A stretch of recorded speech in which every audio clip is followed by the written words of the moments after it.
The shining American লেখক Stephen কিংয়ের একটি ভৌতিক উপন্যাস।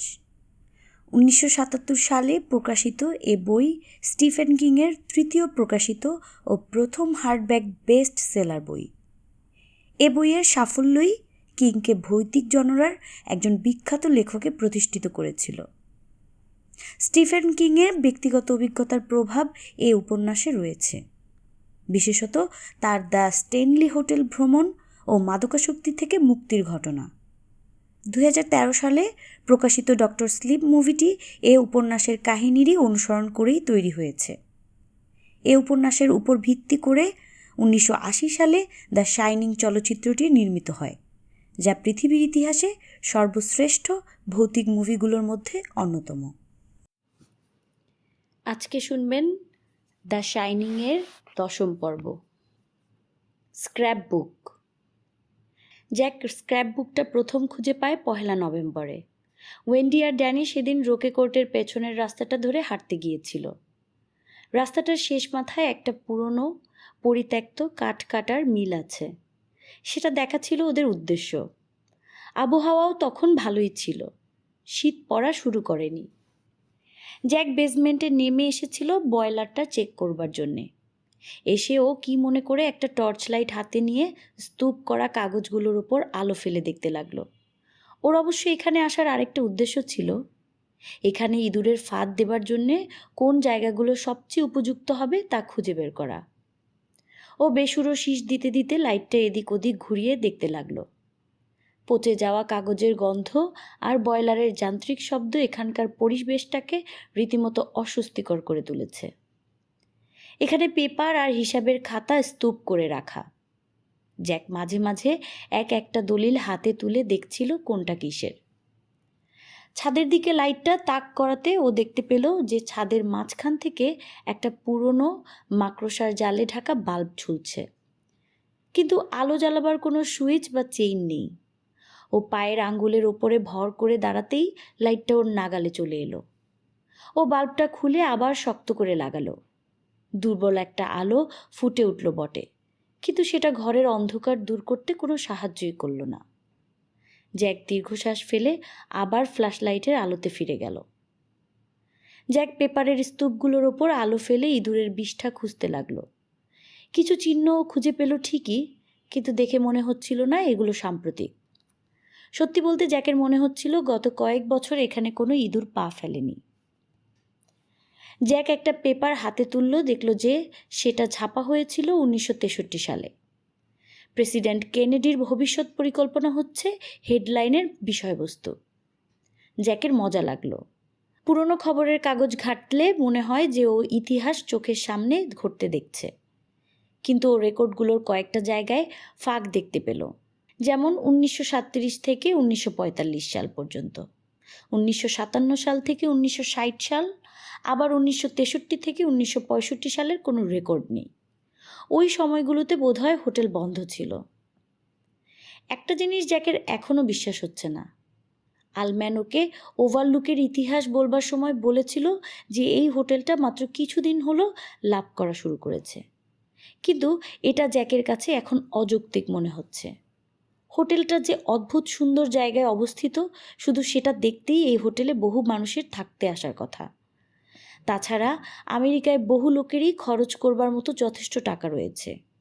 হিলটন, ওয়ালডর্ফ, অ্যাস্টোরিয়ার মতো বড় বড় হোটেলের পাশে আজ ওভারলুকের নামও শুনতে পাওয়ার কথা। নিশ্চয়ই হোটেলের ম্যানেজারদেরই ভুল ছিল। এই রুমটায় ইতিহাস লুকিয়ে আছে ঠিকই, কিন্তু শুধু খবরের কাগজের পাতায় নয়, হিসাবের খাতাগুলোও পুরনো দিনের লেনদেন, চাহিদা আর কাজকর্মের সাক্ষী দিচ্ছে। 1922 সালে ওয়ারেন হার্ডিং এক বাক্স বিয়ার আনান হোটেলে, কিন্তু এই বিয়ারটা উনি কার সাথে খাবার জন্য এনেছিলেন? ওনার কোনো বন্ধু? হোটেলের কোনো অতিথি? নিজের ঘড়ির দিকে চোখ পড়তে জ্যাক বিস্মিত হলো। কখন 45 মিনিট কেটে গেছে ও বুঝতেই পারেনি। ও ঠিক করলো ওয়েন্ডি আর ড্যানি ফিরে আসবার আগে ও উপরে যেয়ে গোসল করবে। এখানে এতক্ষণ থাকতে থাকতে ওর গায়েও নিশ্চয়ই গন্ধ হয়ে গেছে। কাগজের পর্বতগুলোর মাঝখান দিয়ে হাঁটতে হাঁটতে জ্যাক নিজের ভেতর এক ধরনের উত্তেজনা অনুভব করলো। ওর মাথায় একটা বই লেখার চিন্তা ঘুরছে। কে জানে, এই ইতিহাস সমৃদ্ধ ঘরটার মধ্যে ঘুরতে ঘুরতে হয়তো ও একটা বইয়ের প্লট পেয়ে যাবে। মাকড়সার জালে ঢাকা বাল্বটার নিচে দাঁড়িয়ে ও একটা রুমাল বের করে ঠোঁট মুছল। ঠিক তখনই ওর চোখে পড়ল বইটা। ওর হাতের বাঁদিকে 5টা বাক্সের একটা স্তূপ দাঁড়া করানো ছিল, আর সেটার মাথায় একটা বাক্সের কোণা থেকে বেরিয়েছিল একটা সাদা চামড়ায় বাঁধানো মোটা বইয়ের কভার। বইটা সোনালি সুতো দিয়ে বাঁধা ছিল। জ্যাক কৌতূহলী হয়ে বইটা নামালো। কভারটা ধুলোয় ঢাকা পড়ে গিয়েছে। ও একটা ফু দিতেই একরাশ ধুলো উড়ল। জ্যাক বইটা খুলল। কভারটা খুলতেই একটা কার্ড পড়ল ভেতর থেকে। মাটিতে পড়ার আগেই জ্যাক খপ করে কার্ডটা ধরে ফেলল। কার্ডটাতে ওভারলুক হোটেলের একটা সুন্দর ছবি খোদাই করা। সবগুলো জানালায় আলো জ্বলছে, সামনে ছড়িয়ে আছে বড় লন আর খেলার কোর্টগুলো। দেখে মনে হচ্ছে পা বাড়ালেই ছবিটার ভেতরে ঢুকে যাওয়া যাবে। ওভারলুকের 30 বছর আগেকার চেহারা। কার্ডে লেখা, হোরেস ডারওয়েন্ট আপনাকে আমন্ত্রণ করছে মাস্কবল ড্যান্স পার্টিতে উপস্থিত থাকবার জন্যে ওভারলুক হোটেল উদ্বোধন উপলক্ষে খাবার পরিবেশন রাত 8টায়। মুখোশ উন্মোচন এবং ডান্স মধ্যরাতে, অগাস্ট 29, 1945। পড়তে পড়তে জ্যাকের সামনে পুরো দৃশ্যটা ভেসে উঠল। আমেরিকার সবচেয়ে ধনী আর অভিজাত পুরুষ আর মহিলারা। ছেলেরা সবাই চকচকে কালো টক্সিডো আর সাদা শার্ট পরে আছে, আর মেয়েরা পরে আছে দামি ইভিনিং গাউন। সবার মুখেই সূক্ষ্ম কারুকাজ করা মুখোশ। গ্লাসের সাথে গ্লাস ঠোকার তীক্ষ্ণ মিষ্টি শব্দ ভেসে আসছে। দ্বিতীয় বিশ্বযুদ্ধ প্রায় শেষ। আমেরিকা এখন বিশ্বের সবচেয়ে শক্তিশালী দেশগুলোর মধ্যে একটা। পার্টি করবার এর চেয়ে ভালো সময় আর হতে পারে না। আর মধ্যরাতে ডারওয়েন্টের গলা অন্য সবার গলাকে ছাপিয়ে বলে উঠল, মধ্যরাত, মধ্যরাত, মুখোশ খুলে ফেলবার সময় হয়ে গেছে। জ্যাক ব্রু কোঁচকাল। হঠাৎ করে ওর এই কথাটা মনে হলো কেন? মধ্যরাত, মুখোশ খুলে ফেলবার সময় হয়ে গেছে। জ্যাক ব্রু কুচকাল। হঠাৎ করে ওর এ কথাটা মনে হলো কেন? এটা এডগার অ্যালান পোয়ের লেখা একটা লাইন, একজন পুরনো আমেরিকান কবি আর ঔপন্যাসিক, কিন্তু তার সব লেখা অত্যন্ত বিষণ্ণ আর রোমাঞ্চকর। জ্যাকের আগের চিন্তাগুলোর সাথে এই লাইনটা একদমই যায় না। জ্যাক কার্ডটা বইয়ের ভেতরে রেখে প্রথম পাতাটার দিকে তাকালো। ভেতরে একটা খবরের কাগজের কাটা অংশ আঠা দিয়ে লাগানো। খবরটা হচ্ছে ওভারলুক হোটেলের পূর্ণ উদ্বোধনের সময়। রহস্যময় কোটিপতি ব্যবসায়ী হোরেস ডারওয়েন্ট ওভারলুক হোটেলের বিশ্বের সবচেয়ে ভালো হোটেলগুলোর মধ্যে একটা বানাতে চান। উনি আরও বলছেন যে উনি চান না ওভারলুকে জুয়া খেলবার ব্যবস্থা থাকুক, কারণ সেটা হোটেলের ভাবমূর্তির সাথে যায় না। রিপোর্টার হোটেলের উদ্বোধনী পার্টি নিয়েও মন্তব্য করেছেন যে আমেরিকার নামিদামি সবাই সেখানে থাকবে। ঠোঁটে মুচকি হাসি নিয়ে জ্যাক পাতা উল্টালো। পরের পৃষ্ঠায় নিউ ইয়র্ক টাইমস পত্রিকার ছাপা ওভারলুকের একটা রঙিন বিজ্ঞাপন। তার পরের পৃষ্ঠায় হচ্ছে ডারওয়েন্টকে নিয়ে লেখা, সেখানে তার একটা ছবিও আছে। মাথার চুল কমে আসা, সরু গোফওয়ালা একজন লোক, যার চোখ একটা ছবির ভেতর থেকেও মানুষের মনের কথা পড়ে ফেলবার ক্ষমতা রাখে। জ্যাক লেখাটায় চোখ বুলালো। ডারওয়েন্টের ব্যাপারে ওর আগে থেকেই ধারণা আছে, পত্রিকায় পড়েছে। দরিদ্র পরিবারে জন্ম, স্কুলে পড়ালেখা শেষ করবার আগেই নেভিতে যোগ দেন। সেখানে তার দ্রুত উন্নতি হয়, কিন্তু নিজের ডিজাইন করা একটি ইঞ্জিন নিয়ে তর্ক করে চাকরি ছেড়ে দিয়ে আসে। ওই ডিজাইনের পেটেন্ট উনি নেভিকে দিতে বাধ্য হলেও পরে নিজে থেকে আরও বেশ কিছু জিনিস আবিষ্কার করে ক্ষতিটা পুষিয়ে নেন। তার কিছুদিন পর ডারওয়েন্ট নজর দেন অ্যারোপ্লেনের ব্যবসার দিকে। সেখানেও নানা চমকপ্রদ ব্যবসায়িক আইডিয়া আর নতুন নতুন আবিষ্কারের সাহায্য নিয়ে খুব অল্প সময়ের মাঝেই সাফল্যের মুখ দেখেন। আর এর পাশাপাশি ডারওয়েন্ট বিভিন্ন ব্যবসায় বিনিয়োগ করতে থাকেন। অস্ত্র বাণিজ্য, গার্মেন্টস, কেমিক্যাল ফ্যাক্টরি, সব কিছুর সাথেই উনি জড়িত ছিলেন। জ্যাকের মনে পড়ল যে কিছু পক্ষ একসময় বলাবলি করেছে যে ডারওয়েন্টের সব ব্যবসা নাকি সৎ ছিল না। মদের চোরাচালান, বেশ্যা বাণিজ্য আর বেআইনি জুয়ার আড্ডাও নাকি ওনার ব্যবসার তালিকায় ছিল। ডারওয়েন্টের সবচেয়ে বিখ্যাত ব্যবসায়িক লেনদেন হচ্ছে উনি যখন ঘোষণা দেন যে উনি টপ মার্ক স্টুডিও কেনার সিদ্ধান্ত নিয়েছেন। স্টুডিওটা বেশ কিছুদিন আগে থেকেই বন্ধ হয়ে পড়েছিল। ওদের সবচেয়ে বড় তারকা মারা যাবার পর থেকে।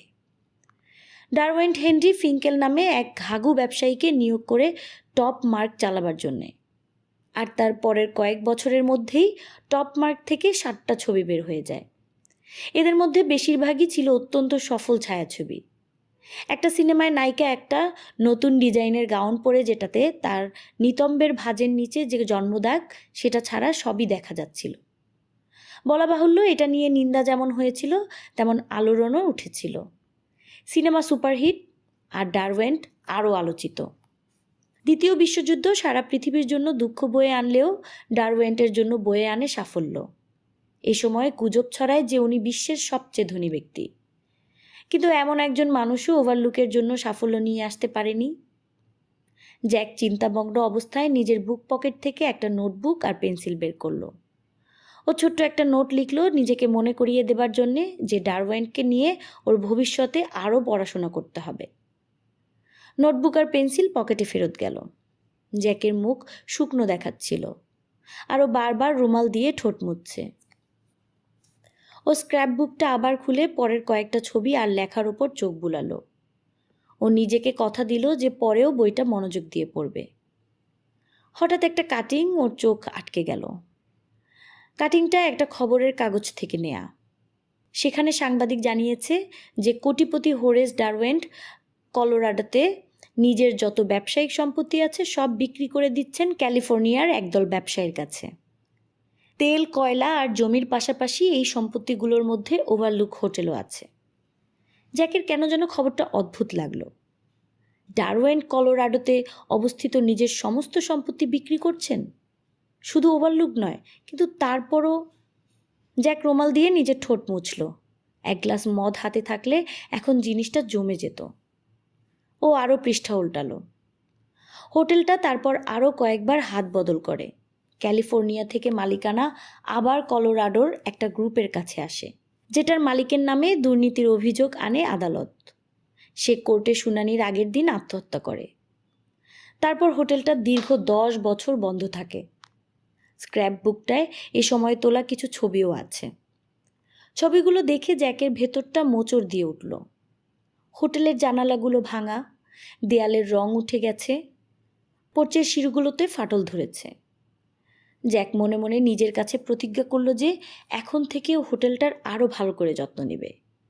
ও আগে বুঝতে পারেনি যে ওর দায়িত্বটা কত গুরুত্বপূর্ণ। এই হোটেলটাকে সংরক্ষণ আর ইতিহাস সংরক্ষণ করা একই কথা। 1961 সালের দিকে 4 জন লেখক হোটেলটা কিনে নিয়ে একটা রাইটিং স্কুল হিসেবে চালু করে। কিন্তু একজন মাতাল ছাত্র 4 তলার জানালা থেকে পড়ে মারা যাবার পর স্কুলের সমাপ্তি ঘটে। সব বড় বড় হোটেলের নামেই গুজব, বদনাম শোনা যায়। ওয়াটসন বলেছিল, আর সব হোটেলেই ভূত দেখা যায়। কেন? এখানে সবসময় মানুষের আসা যাওয়া চলতেই থাকে। হঠাৎ করে জ্যাকের মনে হলো যে পুরো ওভারলুকের ভার ওর পিঠে চেপে বসেছে। ওর ওপর পড়েছে 110টা গেস্ট রুম, রান্নাঘর, লাউঞ্জ, ডাইনিং রুমের ওজন। জ্যাক ঠোঁট মুছে আবার পাতা উল্টালো। ও এখন বইয়ের শেষের দিকে চলে এসেছে। প্রথমবারের মতো ওর মাথায় একটা প্রশ্নের আবির্ভাব হলো। এটা আসলে কার বই? কে এটাকে এখানে রেখে গিয়েছে? একটা নতুন হেডলাইন, 1 এপ্রিল 1963। এটাতে লেখা, কিভাবে ওভারলুক হোটেলকে লাস ভেগাসের একদল হোটেল মালিক কিনে নিয়ে সেখানে ক্যাসিনো খুলতে চায়। ওভারলুকের নাম বদলে গিয়ে হবে কি ক্লাব, কিন্তু এই মালিকরাই আসলে কারা সে ব্যাপারে কেউ মুখ খুলছে না। পরের পৃষ্ঠার খবরটা রীতিমতো চমকপ্রদ। সাংবাদিকদের ধারণা যে লাস ভেগাসের এই হোটেলের মালিকদের আড়ালে আসলে আছেন ডারওয়েন্ট নিজেই। কিন্তু ডারওয়েন্ট এখন আর কোনো সংবাদপত্রের সাথে কথা বলেন না, এমনকি তাকে সাধারণ মানুষ অনেকদিন পর্যন্ত চোখেই দেখেনি। তাই কেউ বুঝতে পারছে না যে ডারওয়েন্টের ওভারলুক আবার কিনে নেবার ব্যাপারটা কি গুজব না সত্যি। তারপরের খবরটার সাংবাদিকের জল্পনা কল্পনা আরও বেড়ে গেছে। উনি দাবি করছেন যে ডারওয়েন্ট লাস ভেগাসের যেসব ব্যবসায়ীর সাথে মিলে ওভারলুক কিনেছেন তারা সবাই কুখ্যাত অপরাধ সংস্থা মাফিয়ার সাথে জড়িত। মাফিয়ার বেশ কিছু উচ্চ পদধারী সদস্যকে ওভারলুকে আনাগোনা করতে দেখা গিয়েছে। কাটিংটায় আরও অনেক কিছু লেখা ছিল, কিন্তু জ্যাক শুধু সেগুলোর ওপর চোখ বুলিয়ে গেল। জ্যাকের চোখ জল করছিল। উফ, কি চমৎকার একটা প্লট! কোটিপতি ব্যবসায়ী, সিনেমার নায়িকা থেকে শুরু করে গ্যাংস্টার পর্যন্ত সবই আছে। জ্যাক আবার নোটবুক বের করে দ্রুত নতুন একটা নোট লিখে নিল। এই চাকরিটা শেষ হলে ডেনভারের লাইব্রেরিতে গিয়ে এখানে যেসব মানুষের কথা বলা আছে তাদের ব্যাপারে আরও পড়ালেখা করতে হবে। সব হোটেলেই ভূত থাকলেও ওভারলুকে একটু বেশি আছে বলেই মনে হচ্ছে। প্রথমে আত্মহত্যা, তারপর মাফিয়া, এখানে আরও কি হয়েছে কে জানে। তারপরের পৃষ্ঠায় কাটিংটা এত বড় যে সেটা বইয়ে আঁটবার জন্যে ভাঁজ করতে হয়েছে। ভাঁজটা খুলতেই জ্যাকের মুখ থেকে একটা হালকা শীষ বেরিয়ে এলো। ছবিটা এত জীবন্ত যে মনে হচ্ছে পাতা থেকে এখনই বেরিয়ে আসবে। প্রেসিডেন্সিয়াল সুইটের পশ্চিমা জানালার ছবি, কিন্তু সুন্দর রুমটাকে ম্লান করে দিয়েছে ভয়ঙ্কর একটা দৃশ্য।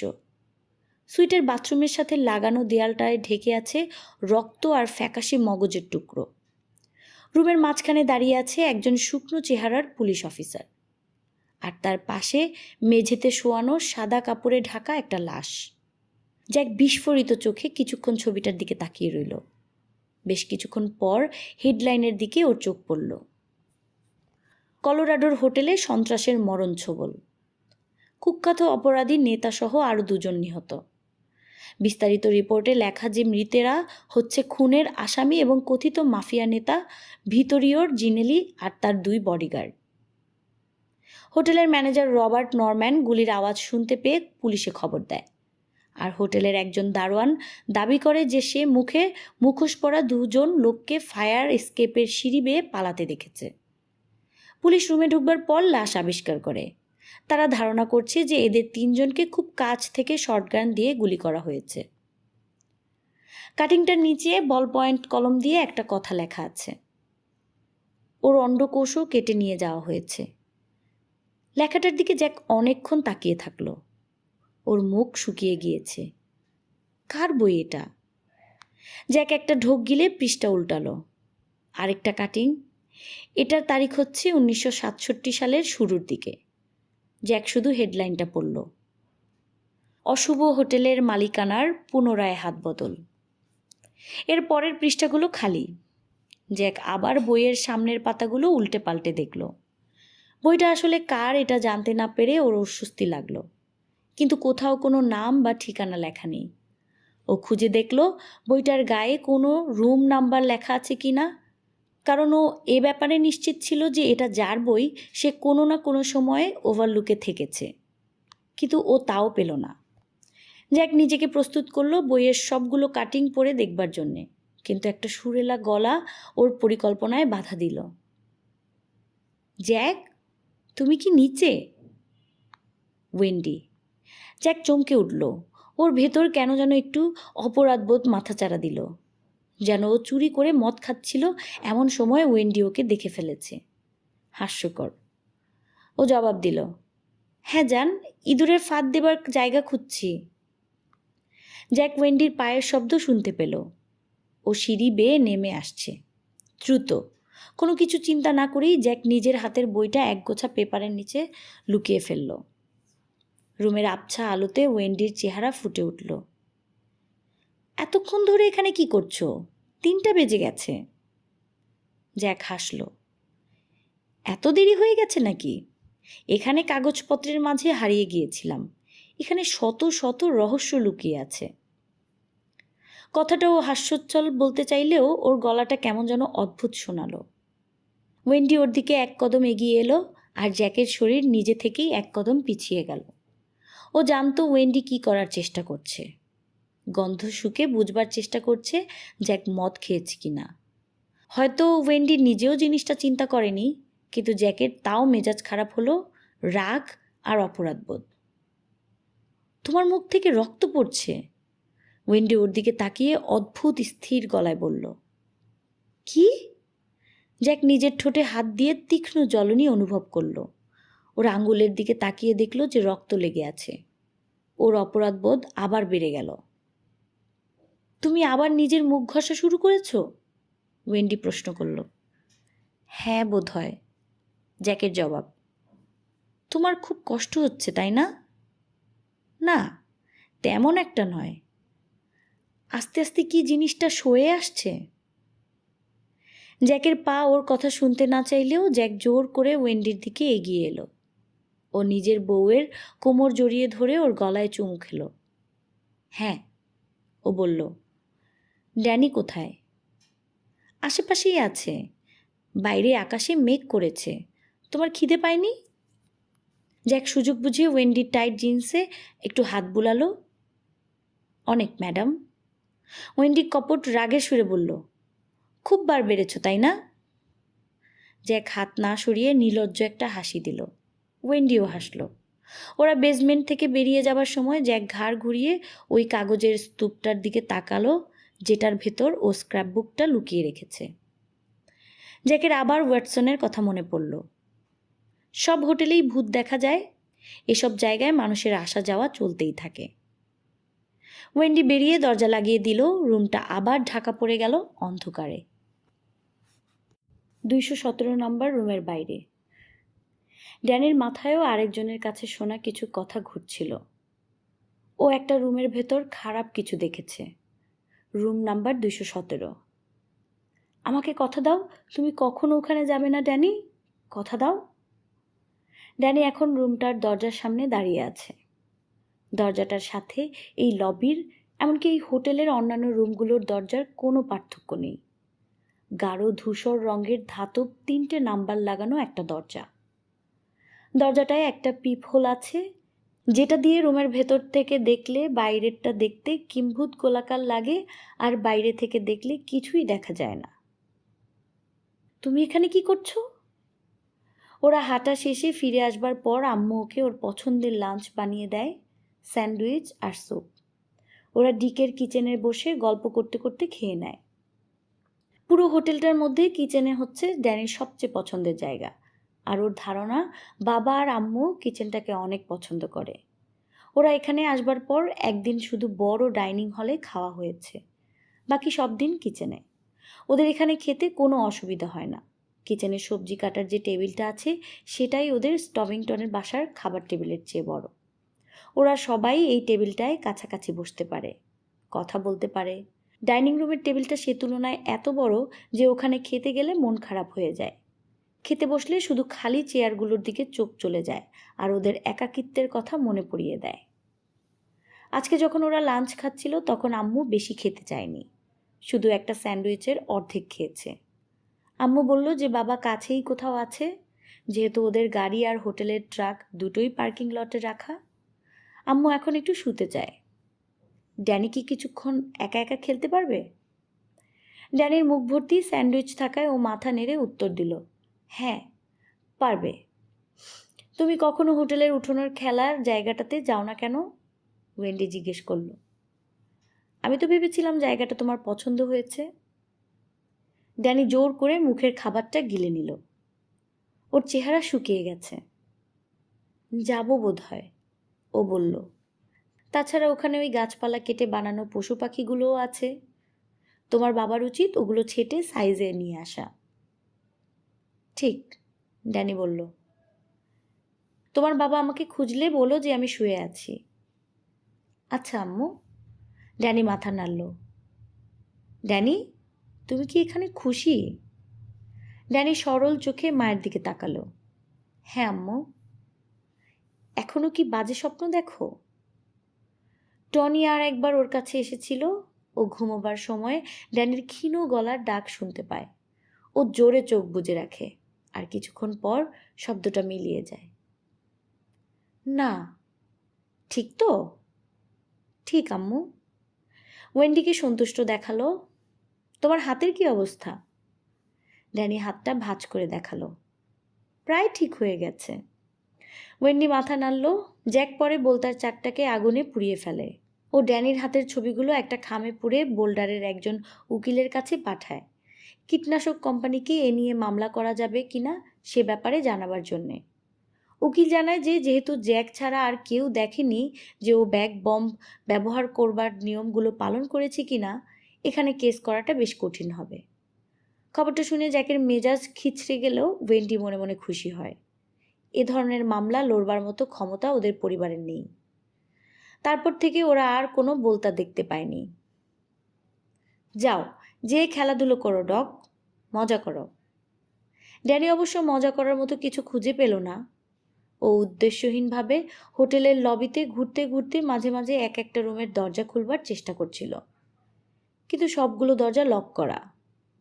ও সেটা জানতো অবশ্য, চাবি নিচের অফিসে রাখা আছে। বাবা ওকে সেটা ধরতে মানা করেছে। ড্যানি তো রুমগুলো খুলতে চায়ও না, তাই না? ব্যাপারটা তাহলে উদ্দেশ্যহীন নয়। ওকে কোনো গুপ্ত কৌতূহল 217 নম্বর রুমের বাইরে নিয়ে এসেছে। বাবা একবার মাতাল অবস্থায় ওকে একটা গল্প শোনায়। অনেক আগে হলেও ড্যানির গল্পটা এখনো মনে আছে। একটা রূপকথার কাহিনী, ব্লু বেয়ার্ড নামে এক লোককে নিয়ে। না, আসলে গল্পটা হচ্ছে ব্লু বেয়ার্ডের বউকে নিয়ে, যার মাথায় চুল আম্মুর মতো সোনালি। ওরা দুজন ওভারলুকের মতো বিশাল একটা বাড়িতে থাকতো। আর প্রতিদিন কাজে যাবার আগে ব্লু বেয়ার্ড ওর বউকে বলে যেত একটা রুমের ভেতর কখনো না যেতে। রুমের চাবিটা একটা দেয়ালে ঝোলানো থাকতো, ঠিক 217 নম্বর রুমের চাবিটার মতো। ব্লু বেয়ার্ডের বউও ড্যানির মতো কৌতূহলী হয়ে ওঠে রুমটার ব্যাপারে। ও চাবির ফুটো দিয়ে উকি দিয়ে দেখতে চায় ভেতরে কি আছে, কিন্তু কিছুই দেখতে পায় না। তারপর একদিন ও দরজাটা খোলে। বইয়ে এত স্পষ্টভাবে দৃশ্যটার বর্ণনা দেয়া ছিল যে এখনও সেটা ড্যানির চোখের সামনে ভেসে ওঠে। রুমটার ভেতরে ছিল ব্লু বেয়ার্ডের আগের 7 বউয়ের কাটা মাথা। 7টা বেদির ওপর মাথাগুলো রাখা ছিল। উল্টানো চোখে শূন্য দৃষ্টি, আর কাটা গলা থেকে রক্ত গড়িয়ে পড়ছে। প্রচণ্ড ভয় পেয়ে বউ দৌড় দেয় বাড়ি ছেড়ে পালাবার জন্যে, কিন্তু দরজা খুলতেই ও দেখতে পায় ব্লু বেয়ার্ড দাঁড়িয়ে আছে ওর সামনে, চোখে খুনি দৃষ্টি আর হাতে তলোয়ার। ব্লু বেয়ার্ড বলে, আমি ভেবেছিলাম অন্য 7 জনের মতো তোমার এত কৌতূহল থাকবে না, কিন্তু তুমিও শেষ পর্যন্ত হার মানলে। এখন আমি চিরকাল তোমাকে ওই ঘরে রাখার ব্যবস্থা করছি। ড্যানির হাত ওর ডান পকেটে ঢুকে চাবিটা বের করে আনলো।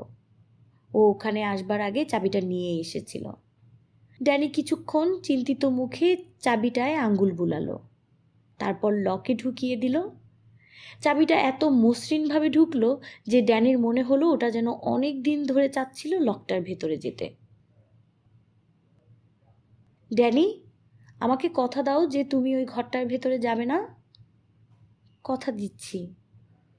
ড্যানির একটু খারাপ লাগছিল ও ওর কথা রাখছে না দেখে, কিন্তু ঘরটার ভেতরে কি আছে তা দেখবার কৌতূহল ওকে পাগল করে তুলছিল। ড্যানি মনে মনে ভাবছিল, আমার মনে হয় না জিনিসগুলো তোমার কোনো ক্ষতি করতে পারবে। গল্পের বইয়ের ছবির যেমন ক্ষতি করবার ক্ষমতা নেই। হঠাৎ করে ড্যানি টান দিয়ে চাবিটা বের করে নিল। তারপর রুদ্ধশ্বাসে ও দ্রুত পায়ে হেঁটে করিডরের অন্য প্রান্তে চলে গেল। এখানে ড্যানি কি মনে করে যেন থামল। তারপর ও বুঝতে পারল কেন। এখানে ওই ফায়ার এক্সটিংগুইশারটা আছে, ঘুমন্ত সাপের মতো। একটা লাল পেঁচিয়ে রাখা হোস পাইপ, আর তার পাশে একটা লাল রঙের ট্যাঙ্ক দেয়ালের সাথে লাগানো। তার একটু ওপরে দেয়ালে আর একটা জিনিস ঝোলানো আছে, একটা কাচের বাক্স। বাক্সটায় একটা কুড়াল রাখা, আর কাছে বড় বড় সাদা অক্ষরে লেখা, সংকটের মুহূর্তে কাজ ভাঙুন। ড্যানি সংকট কথাটা পড়তে পারল। ও এই কথাটা আগে টিভিতে দেখেছে। এখানে হোস পাইপটার সাথে কথাটা দেখে ওর ভালো লাগলো না। ও জানতো যে সংকট মানে খারাপ, বিপজ্জনক কিছু। ড্যানি ঠিক করলো যে ও এক দৌড়ে পাইপটাকে পাশ কাটিয়ে যাবে। ও চোখ বন্ধ করে নিজেকে প্রস্তুত করলো। তারপর ও দ্রুত বেগে পা ফেলতে শুরু করলো। ও পাইপটার কাছাকাছি আসতে হঠাৎ একটা ভোঁতা শব্দ হলো। পাইপের ধাতব মুখটা দেয়াল থেকে পিছনে মাটিতে পড়ে গেছে। ড্যানি বড় বড় নিঃশ্বাস নিয়ে নিজেকে নিয়ন্ত্রণ করবার চেষ্টা করলো। প্রচণ্ড ভয়ে ওর শরীর কাঁপছিল। পড়ে গেছে তো কি হয়েছে, জিনিসটা একটা সামান্য পাইপ, ওটাকে দেখে ভয় পাবার কিছুই নেই। যদি জিনিসটাকে দেখে ওর বিশাল কোনো সাপের কথা মনে হয়ে থাকে তাহলে সেটাও ওর মনের ভুল মাত্র। ওটা যে রাবারটা দিয়ে বানানো, সেটা সাপের চামড়ার মতোই চক্রাকাটা। তো কি হয়েছে, ও চাইলেই জিনিসটাকে ডিঙিয়ে সিঁড়ি পর্যন্ত যেতে পারবে। তবে একটু তাড়াতাড়ি যাওয়াই ভালো, তাই না? ও জানে যে পাইপটা হঠাৎ উঠে ওকে পেঁচিয়ে ধরবে না, কিন্তু ঝুঁকি না নেওয়াই ভালো। ড্যানি এক কদম আগালো। পাইপটা ভালো মানুষের মতো মাটিতে পড়েছিল। ওকে আশ্বাস দিচ্ছে ও এগিয়ে এলে কিছুই হবে না। আরেক কদম। ড্যানির হঠাৎ করে বলতার কথা মনে পড়ল। পাইপটার ধাতব মুখটা যেন ওর দিকে তাকিয়ে আছে, বলছে যে এসো, আমি কিচ্ছু করব না। আরেক কদম এগিয়ে আসতে ড্যানি পাইপটার একদম কাছে এসে পড়ল। পাইপটার ভেতরে কি অনেকগুলো বোলতা লুকিয়ে আছে। ড্যানির হাত পা ঠান্ডা হয়ে গেল। ওর মনে হলো ওর পা জমে গেছে। ও চাইলেও এখন আর আগাতে পারবে না। পাইপের মুখটা ওর দিকে অশুভ ভয়ঙ্কর দৃষ্টিতে তাকিয়ে আছে। ড্যানি মুখ দিয়ে ছোট্ট একটা আওয়াজ করে ছুট দিল। পাইপটা এক লাফে ডিঙ্গিয়ে যাবার পর ও আর পিছে ফিরে তাকালো না। ওর মনে হচ্ছিল যে পাইপটা সাপের মতো সরসর করে ওর দিকে এগিয়ে আসছে, মুখটা ফনার মতো উদ্ভট। ও প্রাণপণে ছুটছিল, তাও ওর মনে হচ্ছিল যে সিঁড়িটা কিছুতেই কাছে আসছে না। ও বাবা বলে চিৎকার দেবার জন্য মুখ খুলল, কিন্তু কোনো আওয়াজ বের হলো না। ও শেষ পর্যন্ত সিঁড়িটার কাছে এসে থামল। ওর ছোট্ট ফুসফুসে আগুন ধরে গিয়েছে। হাঁপাতে হাঁপাতে ও পেছন ফিরে তাকালো। কিছুই হয়নি। পাইপটা যেমন মাটিতে পড়েছিল তেমনি পড়ে আছে। দেখলে গাধা কোথাকার, ড্যানি মনে মনে নিজেকে গালি দিল। শুধু শুধুই ভয় পাচ্ছিলে। ওটা একটা পাইপ ছাড়ার কিছুই নয়। নাকি পাইপটা ওকে আসলেই তাড়া করছিল আর ওকে ধরতে না পেরে আগের জায়গায় ফিরে গেছে? মিস্টার আলম্যানের সাথে কথা। জ্যাক সাইডওয়াইন্ডার শহরের পাবলিক লাইব্রেরির বেসমেন্টে পুরনো খবরের কাগজ রাখবার সেকশনে এসেছে। ও দেখে হতাশ হলো যে এখানে কয়েকটা লোকাল পেপার ছাড়া আর কিছুই সংগ্রহ করা হয়নি, তাও মাত্র 1963 সাল থেকে। তবে এখানে খবরের কাগজের পাশাপাশি বেশ কিছু পুরনো ফিল্মও আছে। কিন্তু ফিল্ম দেখবার জন্য মেশিনটা আছে, সেটা লেন্স মান্ধাত্তার আমলের, আর জ্যাকের সেটা ব্যবহার করতে অসুবিধে হচ্ছিল। 45 মিনিট পর ওয়েন্ডি যখন এসে ওর কাঁধে হাত রাখলো, তখন ব্যথায় ওর মাথা দপদপ করা শুরু করলো। ড্যানি পার্কে খেলছে, ওয়েন্ডি বলল, কিন্তু আমি চাই না ও বেশিক্ষণ বাইরে থাকুক। তোমার এখানে আর কতক্ষণ লাগবে? আর 10 মিনিট, জ্যাক জবাব দিল। আসলে জ্যাকের কাজ প্রায় শেষ হয়ে গিয়েছে। মাফিয়াদের খুন আর আলম্যানের কোম্পানির ওভারলুক কেনা পর্যন্ত যেটুকু ইতিহাস ওর অজানা ছিল সেটাও বের করে ফেলেছে। কিন্তু ওয়েন্ডিকে সেটা বলতে গিয়েও ও কেন যেন বলল না। তুমি এখানে করছোটা কি? ওয়েন্ডি হাসি মুখে জানতে চাইল। ওভারলুকের ইতিহাস পড়ছি। কেন? এমনি। আর এটা নিয়ে তোমার এত মাথা ব্যথা কিসের? ইন্টারেস্টিং কিছু খুঁজে পেলে? তেমন কিছু নয়। জ্যাক কষ্ট করে নিজের গলা স্বাভাবিক রাখল। ওয়েন্ডির ওই গায়ে পড়া স্বভাবটা ওর একদম পছন্দ নয়। আগেও ও এমন করতো। জ্যাক, কোথায় যাচ্ছ? জ্যাক ড্যানিকে কি গল্প পড়ে শোনালে? এসব শুনতে শুনতে অতিষ্ঠ হয়ে জ্যাক মদ খাওয়া শুরু করে। এটা হয়তো ওর মদ খাবার একমাত্র কারণ নয়, কিন্তু অস্বীকার করবার উপায় নেই যে এটা একটা বড় কারণ। মাঝে মাঝে মনে হয় ওর মুখে চর বসিয়ে দেই। প্রশ্নের পর প্রশ্ন শুনতে শুনতে জ্যাকের মাথা ধরে যায়। মাথা? ওর আসলেই মাথা ব্যথা করছে ওই নষ্ট মেশিনটায় ফিল্ম পড়ছিল দেখে। ওয়েন্ডি উদ্বিগ মুখে জ্যাকের কপাল ছোবার জন্য হাত বাড়িয়ে দিল। জ্যাক, তুমি ঠিক আছো তো? তোমাকে ফ্যাকাশে দেখাচ্ছে। জ্যাক এক ঝটকায় নিজের মাথা সরিয়ে নিল। আমি ঠিকই আছি। ওয়েন্ডির মুখের হাসি মিলিয়ে গেল। ও আহত স্বরে বলল, আচ্ছা ঠিক আছে, তাহলে তোমার কাজ শেষ হলে বেরিয়ে এসো, কেমন? বলে ওয়েন্ডি বেরিয়ে যাচ্ছিল। এমন সময় জ্যাক ওকে পেছন থেকে ডাকল। ওয়েন্ডি? কি? আমি আসলে পুরোপুরি ঠিক নেই। ওই মেশিনটার ভেতর এতক্ষণ তাকিয়েছিলাম দেখে মাথা ব্যথা করছে। ওয়েন্ডি আবার এগিয়ে এলো। নিজের ব্যাগ খুঁজে ও একটা ওষুধ বের করে দিল। এটা খেয়ে নাও, ঠিক হয়ে যাবে। বেশ, জ্যাক বলে হাসল। তোমার কি পানি লাগবে? ওয়েন্ডি জানতে চাইল। প্রশ্নটা শুনতেই জ্যাকের মাথায় আবার রাগ ছবল দিল। না, আমি ওপরে যাবার সময় নিজেই নিয়ে নেব, জ্যাক হাসি মুখে জবাব দিল। বেশ। ওয়েন্ডি আবার দরজা খুলল। ও একটা ছোট স্কার্ট পরে আছে, ওর পেছনটা দেখতে সুন্দর লাগছিল। আমরা পার্কে আছি। ঠিক আছে বলে জ্যাক অপেক্ষা করলো ওয়েন্ডির উপরে যাওয়া পর্যন্ত। তারপর ও ফিল্ম পড়ার মেশিনটা বন্ধ করে নিজে উঠে এলো। ওর মাথার ব্যথা বেড়েই চলছে। এখনও যদি মাথা ব্যথা কমাবার জন্য যদি এক গ্লাস মদ খায় তাহলে সেটা কি খুব দোষের কিছু হবে? জ্যাক কষ্ট করে চিন্তাটা মাথা থেকে হটালো। ওর মেজাজ আস্তে আস্তে আরও খারাপ হচ্ছে। ও রিসেপশনের ডেস্কে বসা মহিলাকে জিজ্ঞেস করলো ও একটা ফোন করতে পারবে কি না। মহিলা জানালো যে এখান থেকে শুধু লোকাল কল করা যায়, লং ডিস্টেন্স নয়।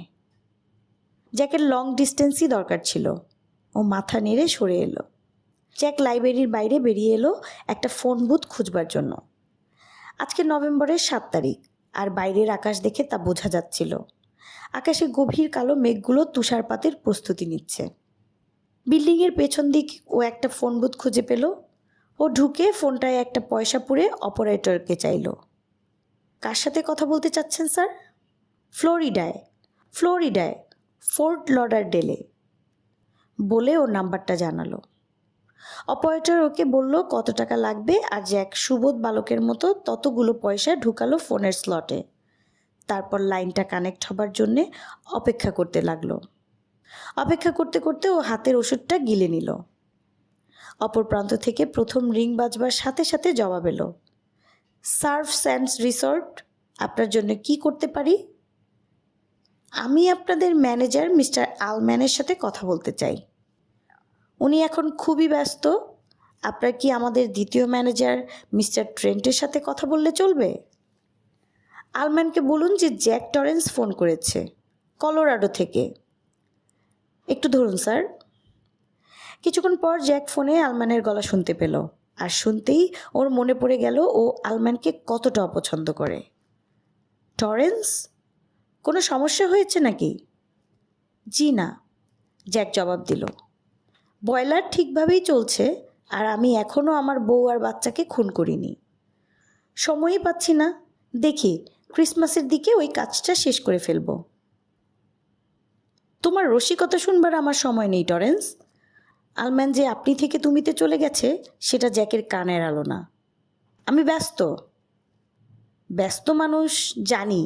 আমি ফোন করলাম ওভারলুকের ইতিহাসের যে অংশগুলো আপনি আমাকে বলার প্রয়োজন মনে করেননি সেগুলোর ব্যাপারে জানবার জন্যে। যেমন ডারওয়েন্ট কিভাবে হোটেলটা লাস ভেগাসের একদল গুন্ডার কাছে বিক্রি করে দিয়েছিল, বা প্রেসিডেন্সিয়াল সুইটের চমৎকার পলিশ করা দেয়ালগুলোতে কিভাবে এক মাফিয়া সদস্যের মগজ ছড়িয়েছিল। এক মুহূর্তের জন্যে অপর প্রান্ত থেকে কোনো উত্তর এলো না। তারপর আলম্যান নিচু গলায় বলল, এসবের সাথে আপনার চাকরির কোনো সম্পর্ক আমি দেখি না মিস্টার টরেন্স।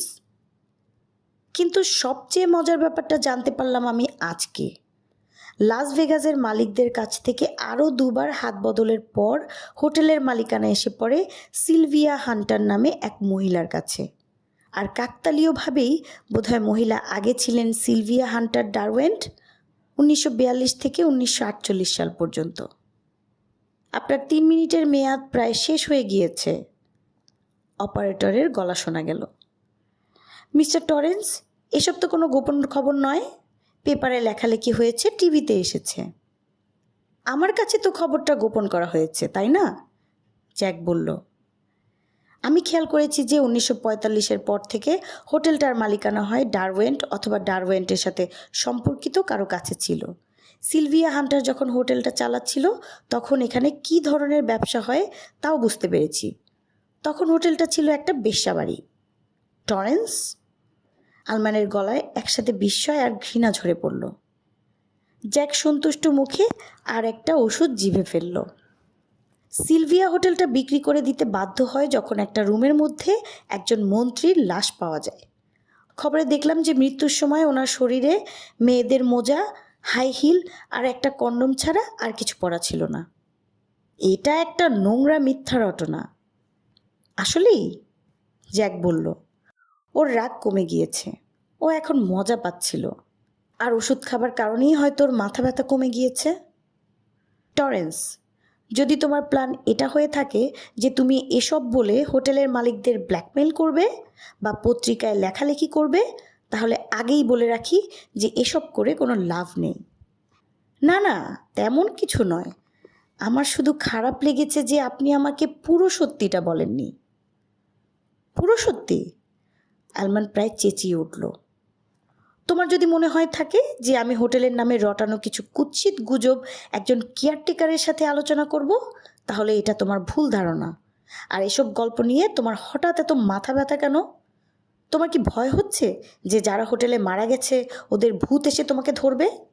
না, আমার চিন্তা ভূত নিয়ে নয়, কিন্তু যতদূর আমার মনে পড়ে, আমার ইন্টারভিউ নেবার সময় আপনি আমার ব্যক্তিগত ইতিহাস টেনে আনেন, যেটার সাথে আমার কাজের কোনো সম্পর্ক নেই। আপনি আমার পুরনো ভুলগুলোর কথা বলে আমাকে অপমান করেন। তোমার এসব কথা বলার সাহস হচ্ছে কিভাবে? রাগে অ্যালম্যানের কথা আটকে যাচ্ছিল। আমি তোমার চাকরি খাবার ব্যবস্থা করছি। আমার ধারণা অ্যাল শকলি বোধহয় সে ব্যাপারে আপত্তি জানাবে। আর আমার ধারণা অ্যাল শকলির বন্ধুত্বের উপর তুমি খুব বেশি ভরসা করছো। এক মুহূর্তের জন্য জ্যাকের মাথা ব্যথায় আবার পুরোদমে ফিরে এলো। ও চোখ কুঁচকে প্রশ্ন করল, এখন ওভারলুকের মালিক কারা? নাকি আপনার সেটা জানার মতো উঁচু পদ নেই? তুমি এখন বাড়াবাড়ি করছো টরেন্স। ভুলে যেও না আমি তোমার বস। আমার সাথে এভাবে কথা বলার তোমার কোনো অধিকার নেই। ঠিক আছে, তাহলে আমি অ্যালকে একটা চিঠি লিখে প্রশ্নটা করব।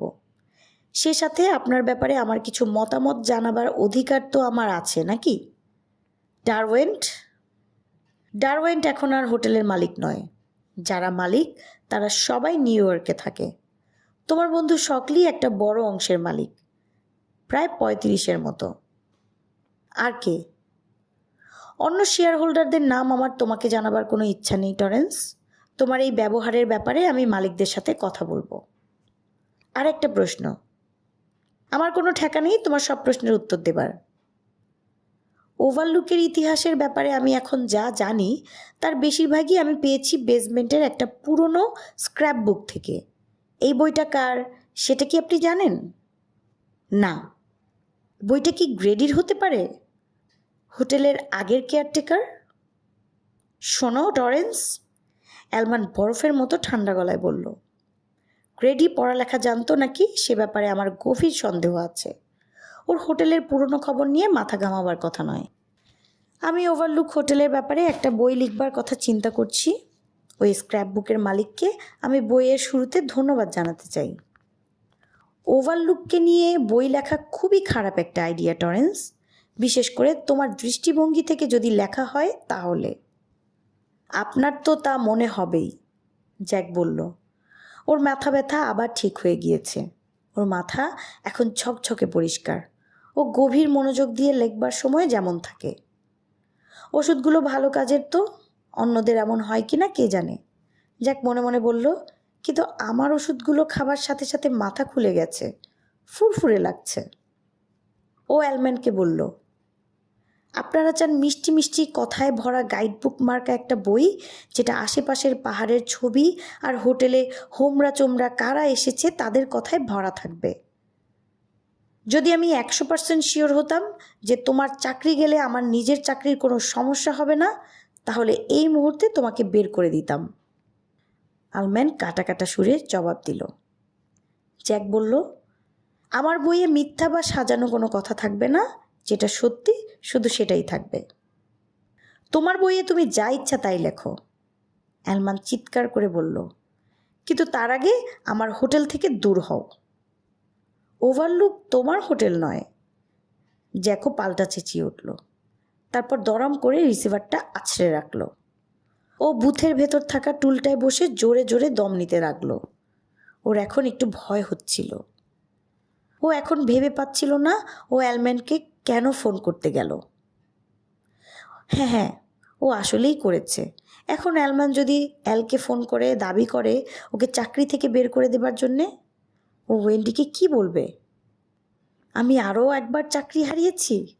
আমার বস 2000 মাইল দূরে বসেছিল, কিন্তু তাও তাকে এমন রাগিয়েছি যে সে আমাকে বের করে দিয়েছে। জ্যাক নিজের ঠোঁট মুছল। ওর এক গ্লাস মদ দরকার, এক্ষুনি। রাস্তার ওপাশে ক্যাফে আছে, ওখান থেকে 1 ক্যান বিয়ার নিয়ে নিলেই হবে। ও অসহায়ের মতো নিজের 2 হাত মুঠ করল। ও অ্যালম্যানকে ফোন করলো কেন? যখন ওর মদের নেশা ছিল তখন ওয়েন্ডি একবার বলেছিল যে জ্যাকের ভেতর একটা কিছু আছে যেটা নিজের ধ্বংস চায়। সেই প্রবৃত্তিটাই কি ওকে এখন বাধ্য করছে ফোন করতে?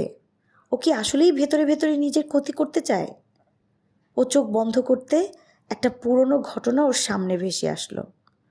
অনেক রাতে বাসায় ফিরেছে, বদ্ধ মাতাল, গায়ে রাস্তার ময়লা আর রক্ত লেগে আছে। ও বারের সামনে পার্কিং লটে একজনের সাথে মারামারি করেছে, তার ফল। বাসায় ঢুকেই ও প্রচণ্ড শব্দ করে একটা টেবিলের ওপর হুমড়ি খেয়ে পড়ে। ওয়েন্ডি এসে ওকে তীব্র স্বরে বকা দেয়। মাতাল কোথাকার, নিজের খেয়াল থাকে না, নিজের বাচ্চার খেয়াল তো রাখতে পারিস? ড্যানি মাত্র ঘুমিয়েছে, এখন তোর মাতলামির আওয়াজে ও উঠে যাবে। আচমকা টেলিফোন বেজে ওঠায় জ্যাক প্রায় লাফিয়ে উঠল। কি? ফোন ধরেও জিজ্ঞেস করলো। আপনার কলের জন্য আরও $3.5 লাগবে স্যার, অপারেটরের গলা। বেশ, একটু ধর, দিচ্ছি। জ্যাক নিজের পকেট থেকে কয়েনগুলো বের করে টেলিফোনের স্লটে ঢালল, তারপর বুথ থেকে বেরিয়ে গেল। ওর মাথায় তখনও অ্যালম্যানের সাথে বলা কথাগুলো ঘুরছিল। ও বইয়ের ব্যাপারটা অ্যালম্যানকে বলতে গেল কেন? কাঁথা কোথাকার। অ্যালম্যান হয়তো এখন নিজের ক্ষমতা খাটিয়ে ওকে বইটা লিখতে বাধা দেবে। জ্যাকের উচিত ছিল রিসার্চ শেষ না করা পর্যন্ত বইয়ের ব্যাপারে মুখ বন্ধ রাখা। ও আরামসে লেখা শেষ করে বই ছাপা হলে তারপর অ্যালম্যানের মুখের সামনে আঙুল নাচাতে পারত। তা না করে ও অ্যালম্যানের সাথে এখন ঝগড়া করলো আর নিজের বসকে শত্রু বানালো। কেন? এটা যদি নিজেকে ধ্বংস করার ইচ্ছা থেকে ও না করে থাকে, তাহলে কেন করেছে? ও হাঁটতে হাঁটতে আরেকটা ওষুধ ফেললো নিজের মুখে। তেতো স্বাদটা এখন ওর ভালো লাগা শুরু করেছে। ওর ওয়েন্ডি আর ড্যানির সাথে দেখা হলো। আরে, আমরা তোমাকেই খুঁজছিলাম, ওয়েন্ডি হাসি মুখে বলল। দেখেছ, বরফ পড়া শুরু হয়েছে। জ্যাক মাথা তুলে আকাশের দিকে তাকালো। তাই তো। ড্যানিও আকাশের দিকে মাথা তুলে দাঁড়িয়েছিল। ও জিভ বের করে রেখেছে যাতে তুষার ধরতে পারে। তোমার মাথা ব্যথার কী অবস্থা? ওয়েন্ডি জানতে চাইল। জ্যাক হাত বাড়িয়ে ওর কাঁধ জড়িয়ে ধরল। আগের চেয়ে ভালো, চলো বাসায় যাই। কথাটা বলে জ্যাকের খেয়াল হলো এই প্রথম ও ওভারলুক হোটেলকে বাসা বলে সম্বোধন করেছে। তারপর ওর মাথায় আর একটা চিন্তা খেলে গেল। ওভারলুকের ব্যাপারে ওর যতই আগ্রহ থাকুক, ও এখনও হোটেলটাকে পছন্দ করে না। ওখানে থাকলে একটা চাপা অস্বস্তি বোধ করে। এজন্যই কি অ্যালম্যানকে ফোন করেছিল, যাতে ওখানে কিছু ঘটার আগেই অ্যালম্যান ওকে বের করে দেয়? আমাদের আজকের আয়োজন এই পর্যন্তই। খুব শীঘ্রই আমরা এই গল্পের পরবর্তী অংশ নিয়ে হাজির হব। যারা এতক্ষণ পর্যন্ত আমাদের সাথেই ছিলেন তারা অবশ্যই আমাদের ভিডিওটি লাইক করবেন ও আপনার পরিবার, আশেপাশের পরিচিত মানুষদের সাথে শেয়ার করে আমাদের এরকম ভিডিও তৈরি করতে অনুপ্রাণিত করবেন এবং অবশ্যই আপনাদের মূল্যবান মতামত আমাদের কমেন্ট করে জানাবেন। আর যারা নতুন আমাদের চ্যানেলে এসেছেন তারা আমাদের চ্যানেলটি সাবস্ক্রাইব করবেন। ধন্যবাদ।